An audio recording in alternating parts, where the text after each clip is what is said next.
Louvado seja o nome de nosso Senhor Jesus Cristo. Eu sabia que eu tinha que tirar alguma coisa, já ia tirar o paletó, falando, não é o paletó, é a máscara. É assim, irmãos, a idade vai chegando, a gente começa a confundir tudo. Evangelho segundo registrou Mateus, aquele levita coletor de impostos, que o Senhor chegou, estava na coletoria, e simplesmente com 2 palavras mudou sua vida. Disse para ele, vem, segue-me. Diz o texto que ele foi e o seguiu. Mateus capítulo 7.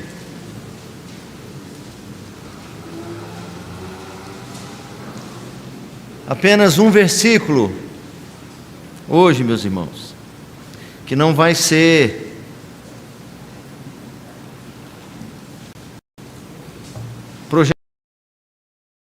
projetado, tido para quem está em casa.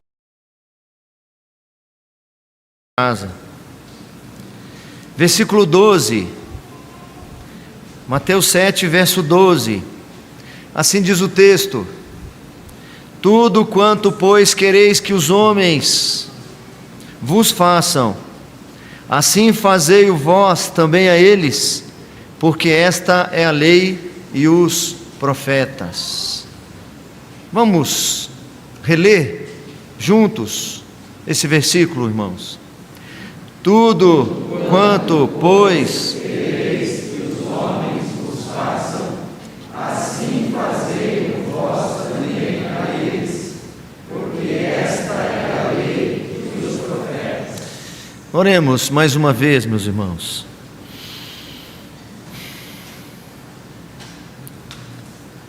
Ó Senhor, Criador dos céus e da terra, Santo, Eterno, Majestoso, Deus transcendente que habita nas redondezas da terra, cujos moradores são como gafanhotos. Tu és o Altíssimo, o Alto, o Sublime, que habita nas maiores alturas, que assenta-se no trono de glória e majestade. Ao Deus que é também compassivo, longânimo e assaz benigno, que apesar de ainda habitando nas maiores alturas, habita também no coração contrito e compungido. Como noiva do Cordeiro, como menina dos teus olhos, nos prostramos diante do estrado dos teus pés, rogando-te que, em nome de Jesus Cristo, instrua-nos nesta hora, com poder e com graça, que não haja nada que venha ofuscar, que venha impedir, debilitar, ó Deus, a transmissão e a compreensão da Tua palavra nesta hora, que nossa mente esteja cativa diante do Senhor, e os nossos olhos postos em Ti. Em nome de Jesus que oramos. Amém. Nosso Senhor vem desde o início do capítulo 5, aqui do Sermão do Monte, apresentando características próprias dos integrantes do reino. E à medida que o Senhor vai apresentando essas características, como os seus discípulos devem ser identificados, fica muito claro que à medida que essas características são assumidas, que essa conduta passa a ser praticada, esse caráter passa a ser marcado por essas características, os seus seguidores vão se distinguindo de todos os demais, inclusive de quem eles mesmos eram. Cada sentença, cada afirmação que vai se juntando em sessões, algumas maiores, outras menores, nosso Senhor vai construindo aqui o caráter dos seus seguidores. E vamos descobrindo que justamente essa distinção ou essa diferença que os distancia de todas as outras pessoas é que justamente é que pode ser capaz de atrair os que estão distantes. É certo que essas distinções, que essas diferenças não tornam os discípulos de Jesus melhores do que outras pessoas. As torna diferentes, não melhores. Não há nenhum valor diferenciado. Não há espaço aqui para altivez, para soberba, para os discípulos de Jesus se sentirem uma categoria diferente de pessoas no que se refere aos seus valores ou aos seus méritos. Não. Para falar a verdade, é o oposto disso. Já no início do Sermão do Monte, na primeira chamada bem-aventurança, nosso Senhor diz que bem-aventurados são justamente os pobres de espírito, os destituídos de algum valor, de alguma riqueza espiritual. Esses sim, esses são os integrantes do reino. Esses, ou dos tais, ou desses, é o reino dos céus. Nós vamos encontrar adiante o apóstolo Paulo escrevendo na carta aos Coríntios, explicando um pouco melhor esse princípio. Quando ele escreve para uma igreja em que algumas pessoas, por possuírem alguns dons distintos de outros, essas pessoas se sentiam melhores do que as outras, dentro da igreja mesmo. E ele já no início da carta diz assim, chama a atenção daquela igreja dizendo: irmãos, reparai pois na vossa vocação, visto que não foram chamados muitos sábios segundo a carne, nem muitos poderosos, nem muitos de nobre nascimento. Reparai no chamado de vocês, observem entre nós quais são as nossas distinções, no que nos destacamos.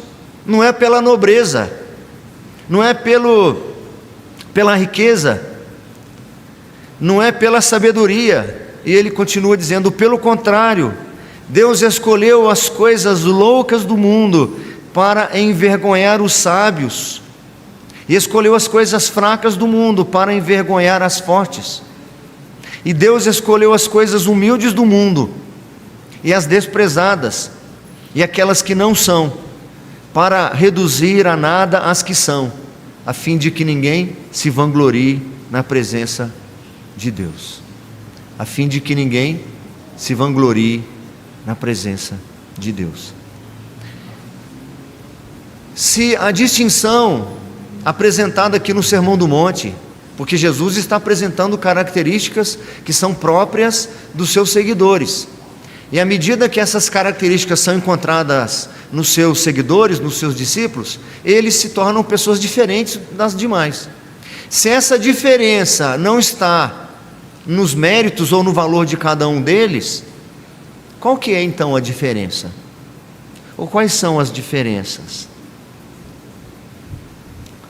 Quanto à sua justiça, quanto ao seu caráter, quanto à sua religiosidade. E no trecho que nós estamos é quanto aos seus relacionamentos. No capítulo 7, de 1 a 20, nosso Senhor vai dizer que os seus discípulos são diferentes de todas as outras pessoas, com base em tudo o que dissera antes, culminando agora nos relacionamentos. Vale uma observação que eu fiz pela manhã. Na nossa tradução, nós temos o texto que lemos agora há pouco, dizendo assim: tudo quanto, pois, quereis que os homens vos façam. Essa partícula aí, pois, no texto original, ela está no início do versículo. Pois ou portanto, que praticamente significam a mesma coisa, dando a ideia de uma ligação do que está para ser dito nesse versículo com o que fora dito antes. Eu peguei a tradução da Nova Almeida, é uma boa tradução, só não acho melhor do que essa aqui que a gente usa, mas é muito boa. Traz a seguinte tradução: para esse mesmo versículo. Observem, por favor. Portanto, tudo o que vocês querem que os outros façam a vocês, façam também a eles, porque esta é a lei e os profetas.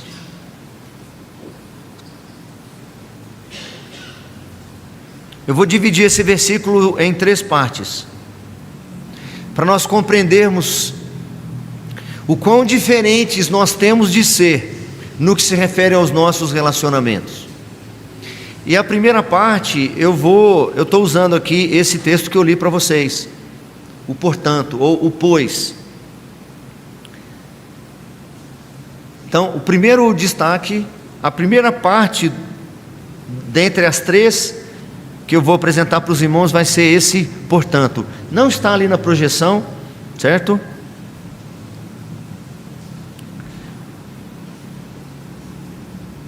Nosso Senhor está ensinando aqui uma regra áurea de relacionamentos. E o primeiro destaque é justamente esse. Esse, portanto, eu sei que você não está com esse texto que eu li agora, mas se nós lêssemos assim o versículo 12: portanto, tudo quanto quereis, vai ficar mais fácil para eu explicar. Esse portanto, ele é uma espécie de um apêndice. Esse versículo é uma espécie de apêndice, uma espécie de resumo com que o Senhor falou tudo desde o início do capítulo 5. Então eu preciso ter uma relembrança do que ele falou antes, para eu entender o que ele vai dizer agora. Seria mais ou menos assim, de forma bem breve: bem-aventurados sois quando por minha causa vos injuriarem, vos perseguirem e mentindo disserem todo mal contra vós. Nosso Senhor está encerrando as bem-aventuranças com esse versículo que eu estou citando agora. Então prestem atenção. Bem-aventurados sois vós quando por minha causa vos injuriarem, vos perseguirem e mentindo disserem todo mal contra vós.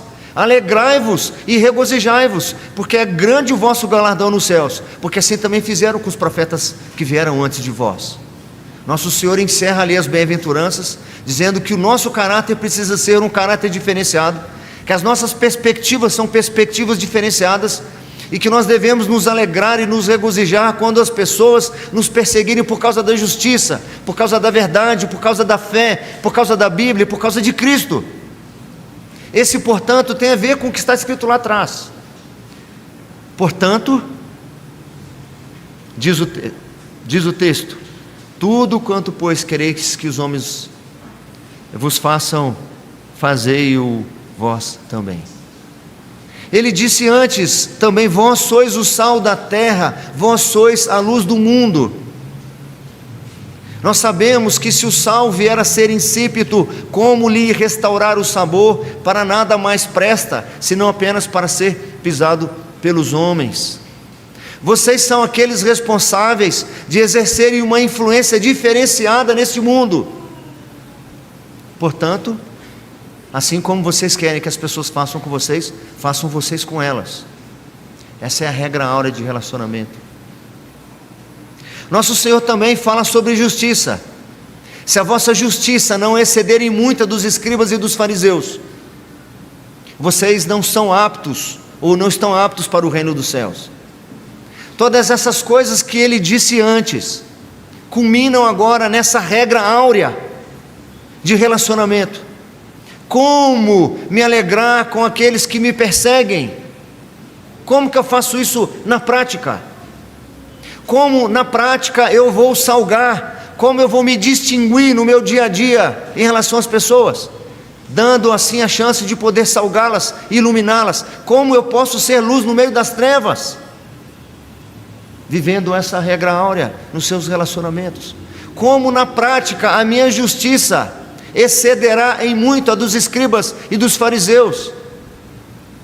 Vivendo essa regra áurea. Como na prática eu posso de fato demonstrar que eu sou um discípulo de Jesus Cristo, eu sou um integrante do reino?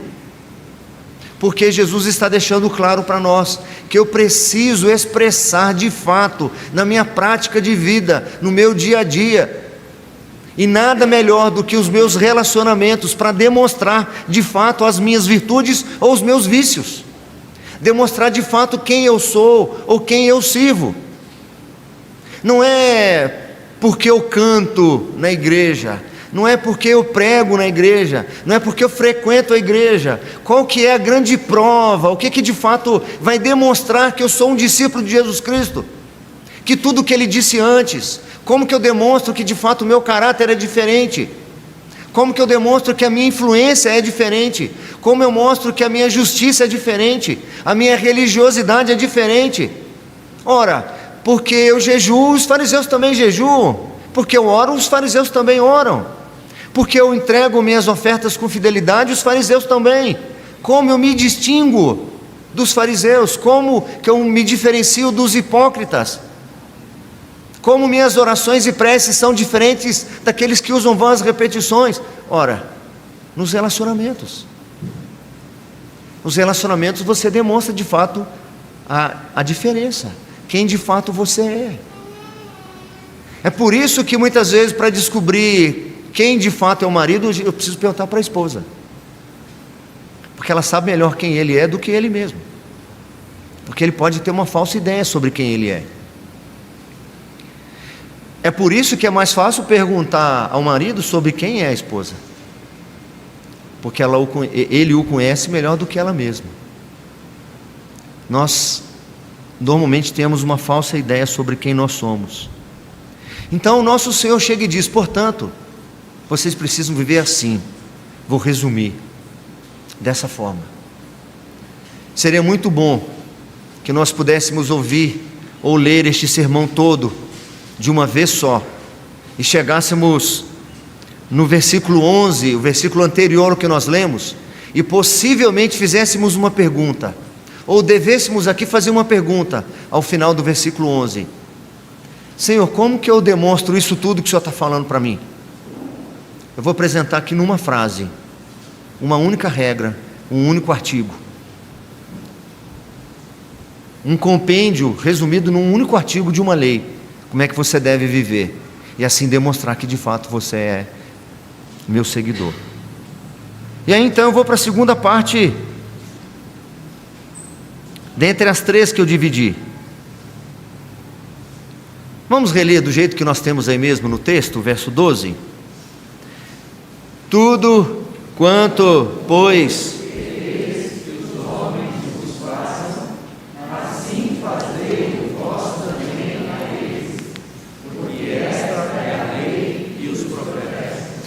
o recheio desse versículo tem aí a lei, essa regra áurea dos relacionamentos.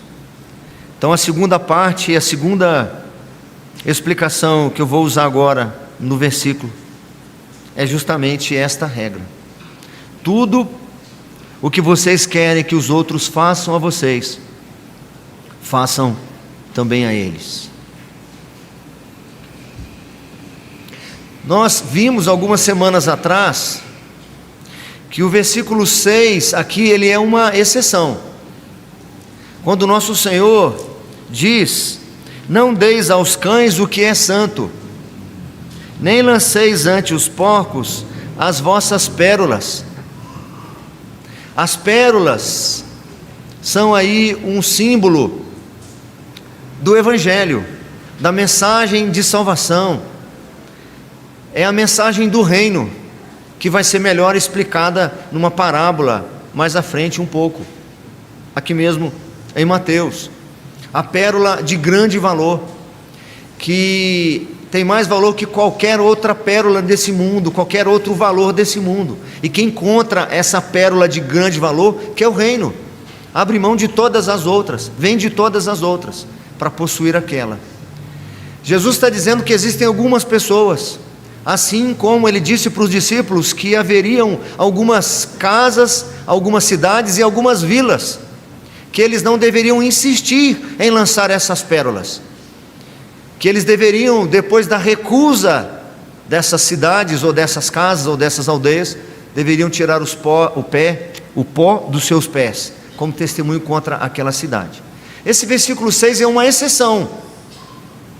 São poucos os casos das pessoas que a gente não deve insistir mais, diante da aversão que eles têm em relação à palavra. Enquanto o versículo 6 é uma exceção, o 12 é uma regra. Existirão pessoas que não devem ouvir mais do Evangelho e a gente não tem que se sentir mais obrigado a eles. Mas o versículo 12 é uma regra. Entenderam? É uma regra. É inegociável. É para todo mundo. Todo mundo que segue Jesus Cristo. É um padrão de comportamento que revela quem de fato eu sou. Nós vamos encontrar vários versículos nas Escrituras que reforçam esse ensino para nós, que o meu relacionamento com Deus deve ser provado no meu relacionamento com o meu irmão ou com o meu próximo. Se eu não amo a meu irmão a quem eu vejo, como dizer que amo a Deus a quem eu não vejo? Porque o amor ao meu Senhor deve ser demonstrado e expresso no meu relacionamento com o meu irmão. Todas as dificuldades para conviver com o meu irmão, todas as dificuldades para perdoar, para suportar e para amar, demonstram falhas no meu próprio relacionamento com Deus. Demonstram áreas na minha vida que ainda precisam ser quebradas e transformadas. Meus irmãos, eu não estou dizendo aqui sobre simplesmente o que eu devo fazer, mas quem nós devemos ser. E à medida que nós nos tornamos quem nós devemos ser, é apenas uma consequência o que nós fazemos, as nossas ações. Isso é muito sério, porque nós muitas vezes separamos os nossos relacionamentos humanos com o nosso relacionamento divino. Não é possível fazê-lo. Nosso Senhor vai falar sobre isso novamente, quando está se despedindo dos seus discípulos. Ele diz muito claramente lá no Evangelho de João: nisto conhecerão que sois meus discípulos, se tiverdes amor uns pelos outros. Não dá para negociar essa regra, não dá para adequá-la e apresentar algumas justificativas.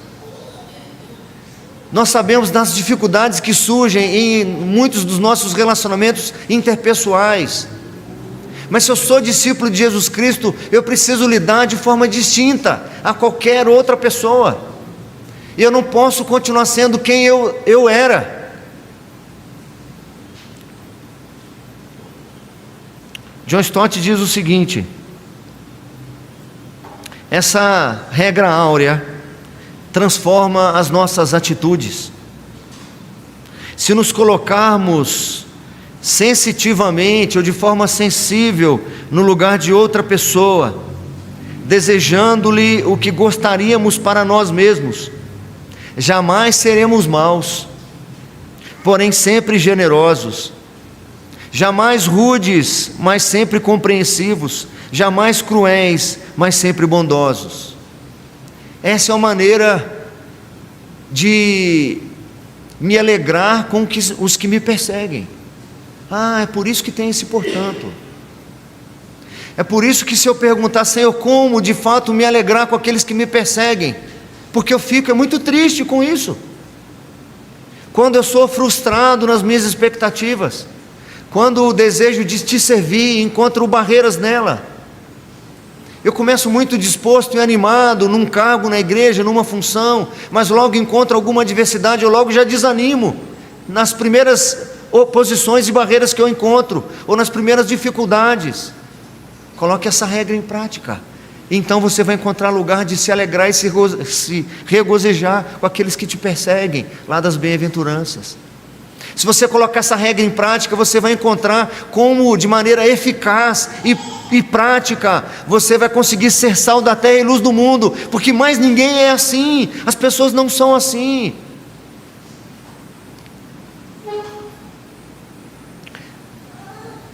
Jamais rudes, mas sempre compreensivos, jamais cruéis, mas sempre bondosos. Continuando a citação de John Stott, ele ainda diz: tudo o que temos a fazer é usar a nossa imaginação, colocar-nos no lugar da outra pessoa e perguntar: como gostaria eu de ser tratado em tal situação? Faça essa pergunta. Via de regra, meus irmãos, há uma sensibilidade torta nos nossos relacionamentos. Quando nós falamos de forma a desagradar o outro, nós falamos porque somos assim mesmo, é o nosso jeito, nós nos justificamos, nós somos na realidade insensíveis para tratar com as falhas uns dos outros, mas somos muito sensíveis quando somos afetados pelo que as pessoas fazem e falam conosco. Um outro comentarista, Riley, ele diz assim: esta regra esclarece uma centena de pontos difíceis, evita a necessidade de estabelecer uma infinidade de pequenas regras para a nossa conduta em casos específicos. Mas eu não sei como me relacionar com a minha esposa desse jeito, eu não sei como tratar meu marido diante dessas situações, eu não sei lidar com os irmãos que são assim comigo, eu não sei como fazer nesta ou naquela situação. Faz o seguinte: em todas elas usam uma única regra. O que você quiser que as pessoas façam, faça você primeiro. Essa é a regra. Eu me lembrei hoje cedo de uma vez, eu trabalhava com vendas, eu estava nas lojas americanas esperando para ser atendido pelo comprador, e eu vi um quadro encostado na parede. Eu acredito que ele fosse usado para treinamento lá dos vendedores, e o título era mais ou menos assim. Isso tem mais de 30 anos, não lembro mais com exatidão, mas era mais ou menos assim: a principal regra do bom vendedor, alguma coisa assim. Estava lá, artigo número 1: o cliente sempre tem razão. Artigo número 2: quando o cliente não tiver razão, favor aplicar o primeiro artigo. Só tinha um artigo: o cliente sempre tem. Essa era a regra áurea deles. A nossa regra áurea é essa daqui: tudo que você quer que os outros façam a você, faça você também a ele. O nosso Senhor não está dizendo aqui que eu devo fazer aos outros o que gostaríamos de que eles nos fizessem para que eles façam isso. Não há aqui nenhum incentivo a um relacionamento utilitarista. Não há garantias de que, se fizermos o correto, se fizermos o que nós gostaríamos que eles fizessem, há garantias que eles façam também. Não há garantias de reciprocidade. É por isso que o nosso Senhor está dizendo aqui que nós somos diferentes. É por isso que ser discípulo de Jesus é ser diferente. Nós não fazemos porque queremos receber em troca. É muito difícil, porque nós somos educados, instruídos desde a mais tenra idade, como virtude. Alguém te deu alguma coisa, você corresponder na mesma hora. A vovó te deu um presente, filho, como é que fala com a vovó? Se a criança sai correndo para lá, com um brinquedo debaixo do braço, ou com um pirulito já na boca, sem agradecer, nós como pais ficamos constrangidos, e a gente pede desculpa, porque o correto é agradecer. E nós muitas vezes vamos crescendo querendo a reciprocidade, às vezes até imediata. Nós não semeamos para o futuro, nós não damos achando que de fato dar é melhor do que receber, a gente faz trocas. Quando falo para casais, já disse isso algumas vezes aqui, quando nós chegamos para o cônjuge, e alguns já chegam para a namorada e já dizem, né? Eu te amo. Nós esperamos uma resposta de bate pronto, e uma resposta exata. Nós não esperamos uma resposta assim, obrigado. Nós não esperamos uma resposta assim, idem. Nós não esperamos uma resposta assim, eu também. A gente espera uma resposta, eu também te amo. Porque nós achamos que é prejuízo ter que dar. Nós somos inseguros em nos render. Nós somos econômicos em compartilhar. Porque no fundo, nós achamos que estamos em prejuízo. E é por isso que nós somos muito rápidos em reivindicar. Eu disse que eu te amo, você não vai dizer nada não? O que você quer que eu diga? Uai. Se for mineiro, você vai dizer. Você vai ter essa interjeição. Uai. O que você acha que eu quero ouvir?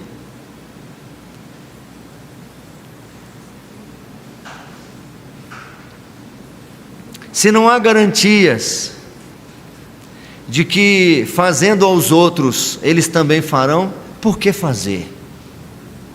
Por que fazer isso? A terceira parte do texto, o Senhor ensina para nós. Porque esta é a lei,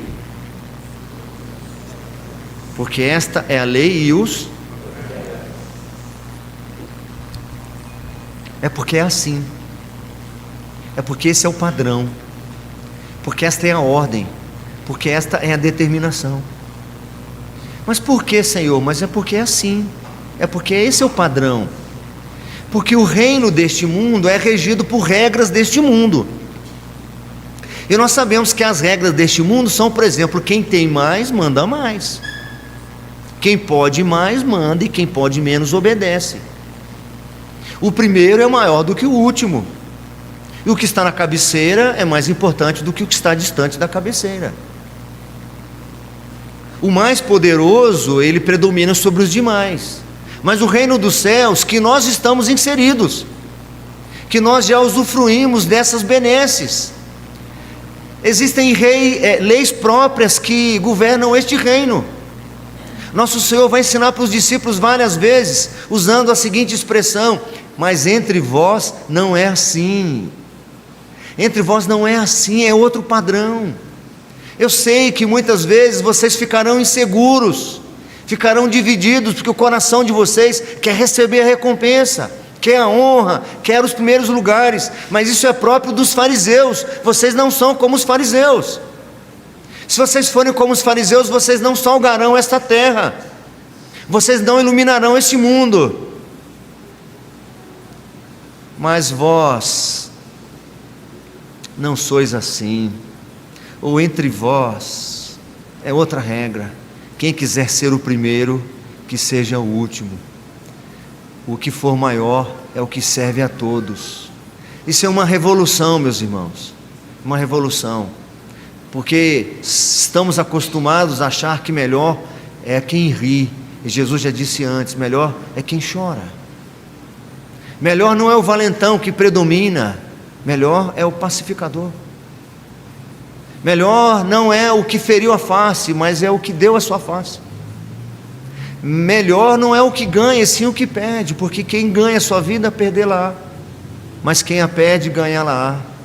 Isso aqui é uma total quebra de paradigma, é uma coisa muito simples, uma frase, uma pequena frase. Mas dessa frase, desta regra áurea, depende toda a lei e todos os profetas.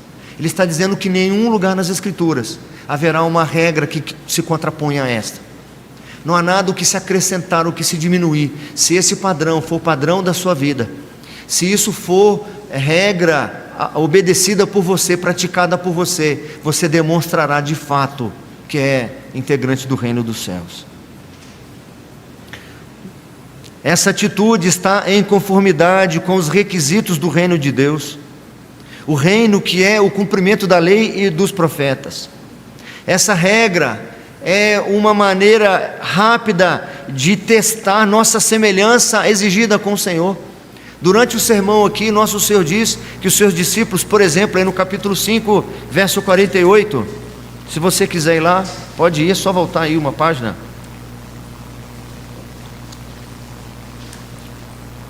O que está escrito? Vamos juntos?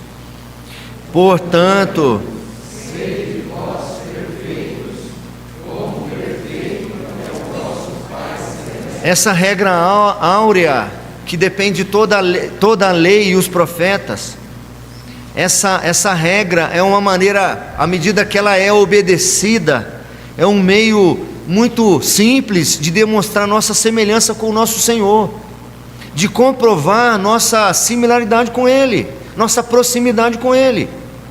E à medida que nós não seguimos essa regra, então nós demonstramos o oposto, que não nos parecemos com Ele.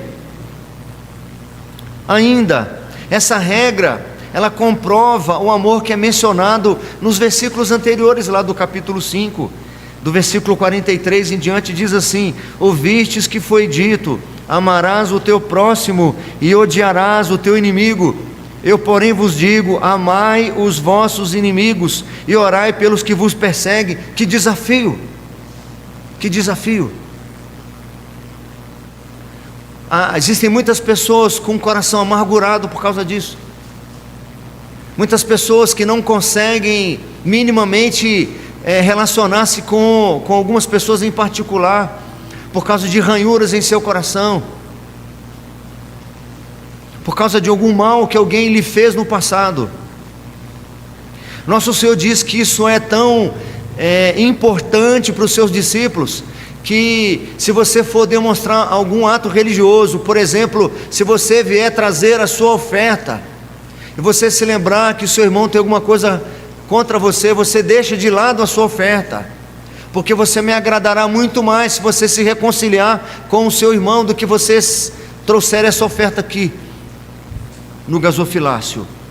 Ouvistes que foi dito, amarás o teu próximo e odiarás o teu inimigo. Eu, porém, vos digo, amai os vossos inimigos e orai pelos que vos perseguem, para que vos torneis filhos do vosso Pai Celeste, porque Ele faz nascer o seu sol sobre maus e bons, e vir chuvas sobre justos e injustos. Não dá para escapar dessa regra.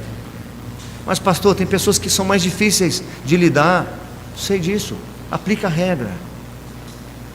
Aplique a regra e demonstra que de fato você é filho do nosso Pai Celeste. Eu sei que isso é um desafio, mas nosso Senhor, nos versículos anteriores, Ele diz para nós que nós devemos pedir ao Senhor, nós devemos buscar, nós devemos pedir, buscar e bater, clamar, insistir para que o Senhor nos dê os recursos para sermos quem nós devemos ser. Conclusão: nós sabemos que os discípulos de Jesus são diferentes, e que essa diferença não está no valor dessas pessoas, elas não são melhores do que as outras. A diferença está, entre outras coisas, na justiça, numa justiça diferenciada. Não é a quantidade de justiça, não é a quantidade de coisas certas que eu faço, mas é a profundidade delas. Não é se eu faço bem para mais pessoas do que os fariseus, é se para aquelas que eu faço bem, eu faço de maneira sincera, se o meu coração está envolvido. E muitos de nós quer compartimentar, quer deixar o coração de fora, até por autoproteção. Ah, pastor, já me decepcionei muito, sabe como é? A gente se desaponta com as pessoas, a gente se frustra com elas. É melhor não, eu não quero ter esse cargo não, não quero ter essa função não, é melhor eu ficar mais reservado no meu canto, porque eu ganho mais com isso, sabe? Assim é melhor, porque eu estou me preservando. Nós não temos que ficar preocupados com essa autopreservação. Jesus aqui no sermão diz assim: guardai-vos de exercer a vossa justiça diante dos homens, com o fim de serdes vistos por eles. Nós não fazemos o bem porque queremos ser honrados e queremos reciprocidade. Nós fazemos porque o Senhor determinou que assim fôssemos. Nosso Senhor apresentou uma regra que deve ser a regra da minha vida, a regra de convívio da minha vida. De outra sorte não tereis galardão junto de vosso Pai Celeste. Nosso Senhor nos ensina que ser discípulo dele é ser diferente, inclusive e sobretudo nos meus relacionamentos. Se eu de fato tenho um caráter diferenciado, como diz as bem-aventuranças, se eu tenho uma influência diferenciada, ou se eu quero ter uma justiça diferenciada, ou enfim, se eu tenho algum relacionamento com o Senhor, eu preciso expressar o meu relacionamento uns com os outros. E todas as dificuldades que eu tiver para me relacionar com alguém, demonstra alguma fragilidade no meu próprio relacionamento com o Senhor. Que Deus tenha a misericórdia de nós, que nos permita ser mais do que ter, ser muito mais do que fazer, e que Ele levante entre nós aqui uma geração de homens, de mulheres, de adolescentes e crianças, que exalem um perfume diferenciado, que demonstrem ser pessoas diferenciadas, que sabem de fato que se o inimigo tiver fome, lhe dará de comer, se tiver sede, lhe dará de beber, que não vingará a si mesmo, que não reivindicará os seus direitos, mas abrirá mão dos seus direitos e o transferirá aos pés do Senhor. Que o Senhor nos abençoe e nos guarde.